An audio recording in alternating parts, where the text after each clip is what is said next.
Welcome to Facts TV News, where everything is true. Spanish Town on the verge of implosion. With criminals continuing to keep St. Catherine in a headlock of violent crimes, deadly gang feuds, and extortion, four ex-policemen believe the old capital could implode if the problems are not resolved. Two are adamant that if left to fester further, a security operation on the scale of which was mounted in 2010 in Valley Gardens to apprehend and extradite fugitive Christopher Duduscook to the United States is very much possible. The former cops gave their assessment of the situation in Spanish Town a week after gangsters on Tuesday, June 14, engaged in a brazen daylight gun battle in the market district that left 3 people dead and others injured. The police, who said the violence was sparked by interfighting in the one other gang, responded by imposing a 48-hour curfew in several communities. The following day, Prime Minister Andrew Holness described the level of violence unleashed as the town as a national emergency, declared a state of public emergency SOE in the parish. The one other gang, which has historically feud with the Klansman gang, is headquartered in the Torspen community and exercises control over the Elderside Pen, Dempsfair Pen, Garden Pen, Shelter Rock, Homestead, and Chambers Lane communities. Roads at Chambers and Railway Lanes were blocked by residents to prevent vehicles from entering with gunmen to carry out reprisals. Against the background of those developments, and Police Commissioner Major General Anthony Anderson's statement that there are 12 active gang conflicts in the town, retired Senior Superintendent of Police Calvin Benjamin told reporters that St. Catherine isn't under control. The SOE works, but as soon as the police pack up and move out, and the security forces move out, all the guys just come back. When the pressure is on, those who are not caught will just move out to a safe place, and as soon as the security forces are out and things become relaxed, they'll return, he said. We all know that there are persons that are paying extortion, but when the police get the intelligence and go to them and ask, they all say they are not paying. The police know, but the people being extorted all deny it, so it continues, Benjamin said. He argued that as long as people keep paying extortion money, the criminals will continue to purchase the guns and crime will continue. Benjamin also said the criticisms that police are afraid to enter the space and aggressively take control are unfounded. You have to realize that the security forces have their lives and they have families. Self-preservation is the first and foremost thing that you need to look at. I don't know if they are afraid and I can't say, but if you cannot protect your life, you will not be able to protect the citizens of Jamaica, he reasoned. Since the start of 2022, the police report that they have arrested 82 people for possession of illegal firearm, ammunition or boat, and seized 59 illegal guns in St. Catherine, an increase of 28% compared to 2021. As at June 15, the St. Catherine North Police Division recorded 70 murders and 51 shootings, increases of 52% and 76% respectively, when compared to the similar period in 2021. In the St. Catherine South Division, 58 murders were recorded over the period, the same as last year, and 52 shootings were reported compared to 43 last year, an increase of 20%. Former Constable Mark Russell described the situation in Spanish Town as tough. The gangs and the criminals inside Spanish Town, the bigger they get, it is going to become more serious. With the Tivoli incursion, it stemmed from extradition, so if one of those dons had to be extradited, then we can see that an incursion is possible. The criminals are not going to give up their leader because these people are loyal to their leader, he told reporters. The Tivoli operation began on May 23, 2010, after gunmen loyal to Cook barricaded the community and fired on police and soldiers to prevent them from entering to apprehend him on an extradition warrant, as he was wanted in the United States to face gun and drug-related charges. During the fighting, Coke fled the community. He was eventually captured on June 22, 2010, in a police dragnet on Mandela Highway in St. Catherine and extradited to the U.S., where he is now serving a 23-year sentence. Russell, in his assessment of the situation in Spanish Town, said he doesn't believe that the gunmen there want to clash with security forces in like manner to those in Tivoli in 2010. Something extraordinary would have to happen. They don't really want to war with the police and the soldiers. What they really want to do is to collect extortion because to them that is business. They are mainly at war with each other, Russell stated.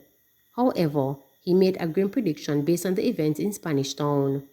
We are slowly heading down the path of total destruction because criminality has become a part of our culture. With every new generation, it just grabs a different group of youth to replace the ones that are either dead or in prison to expand the gang activity and criminal lifestyle. The whole country is going to become one corrupt criminal space. We have to come up with emergency solutions and long-term solutions. The government is not focusing on anything long-term. They are coming up with short-term ideas that don't work, he lamented. He also said the public silence is exacerbating the problem. If we leave it to the police alone, they might have to do things that are unlawful because people are not talking. If nobody is talking, that means you have to take things into your own hands, and we don't want to do that. We want to work with the citizens and with the law, he said. The civilians are the ones who witness crimes, so if they are silent, then how can the police investigate or even fight crime?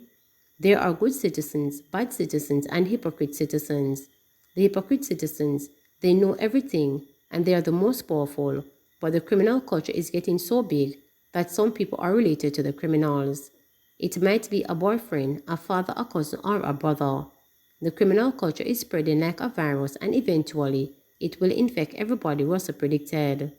Unlike Russell, ex-cop Clive Lawrence, better known as feared crime fighter Karate Georgie, believes a massive security operation like the one in Tivoli is not only possible, but menacingly near.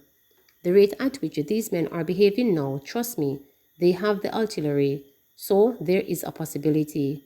This is imminent. They, the police, never expect the men to come up in the town. You call that terrorism. When a man can come in the heart of a town with high-powered rifles and fire indiscriminately, that is terrorism. You have to call a spade, he said.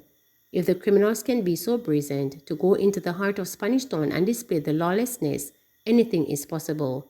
If they don't get adequate security to man the outer parts of St. Catherine, we will have a recurrence of that. St. Catherine is a very large parish. I figure that maybe they don't have enough policemen to the entire parish and occupy all the space. This is serious business, he said. Lawrence said 25 years ago, it could have been said that there was a handful of gunmen. Today, he said, the numbers have increased. The place is saturated with criminals. They are all over the place. The scammers invest in guns. What a Jamaica. We're in some serious problems, said Lawrence. Prevention, he added, is one commendable aspect of the SOE. However, he stressed that if police aren't actively searching and finding the criminals, there's a problem. It doesn't make any sense. The SOE can be forever. So as soon as the pressure eases up, the men will go in at it again. So you have to be going after the men.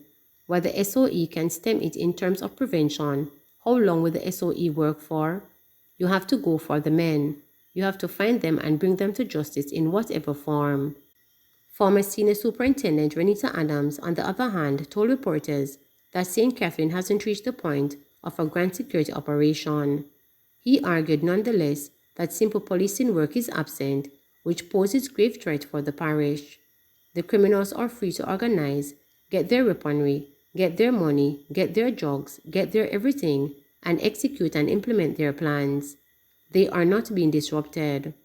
I don't want to criticize the force, but I live in Spanish Town, and I am yet to see the policemen in the heart of all the criminal activities here, digging up the place and looking for the criminals, said Adams, who, during his tenure in the police force, was feared by criminals. Spanish Town has a history. When it's ready, it cooled down. But it cooled down only because they kill off one another and there's nobody left to fight. They will cool off for 6 months or a year to gather all that the resources that they need and then come and unleash mayhem on the public, he said. Adams said he doesn't know if Jamaica currently has a police force that is willing to manage the crime situation. Their hands are tied behind their backs with all kinds of rules and regulations that they have brought forward to stifle the police actions when they are being implemented. The criminals in Spanish Town have more intelligence than most of the policemen and women. Therefore, when the police are out in particular locations, criminals have another 20 routes to which they can flee to hide from the police, and go undetected. So, how will you detect crime? He asked. I don't see policemen going under house bottom anymore. I don't see policemen going into tanks anymore and searching for guns. I don't see that. Added Adams, I have seen nothing happening in Jamaica that is beyond the task of the police. What is happening, as I know, is that these are not bad men. They are some little lunatics, some little uncontrollable mad boys, idle boys, wicked boys running up and down and making life miserable for the people. And they are all over the place. Please remember to subscribe, like, share, and click the notification bell for daily updates.